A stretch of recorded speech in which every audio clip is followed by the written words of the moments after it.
Hyderabad union of journalist दस्तूर को SSP Hyderabad Sajid अमीर सदूसी की जानिब से चाय पार्टी की दावत। यूनियन का वफ्द एसएसपी के दफ्तर पहुंच गया।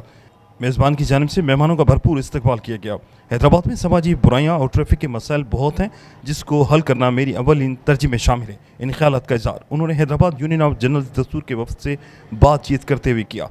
इस मौके पर HUJ के सदर राहत काज़मी, जनरल सेक्रेटरी लाला मिर्ज़ा खान, सीनियर नायब सदर नसीर राही, नायब सदर Khalid Sheikh, Khajan Arif Noorani, joint secretary Waseem Sherwani, secretary Talat Ali Qureshi, मेंबरान गवर्निंग बॉडी शमशेर अली खासकेल, नवीद और दीगर भी मौजूद थे। एसएसपी हैदराबाद साजिद अमीर सदूसी ने कहा कि शहर में मैनपुरी और आइस का कारोबार उरूज पर था, जिसकी कमर हमने तोड़ दी है और मनशियात फरोशों के खिलाफ कार्रवाइयाँ जारी हैं। शहर को समाजी बुराइयों से पाक किया जाएगा। उनका मजीद कहना था कि अगर आप साफियों का ताउन जारी रहा तो इंशाअल्लाह मिलकर शहर को मनशियात फरोशों से साफ करेंगे।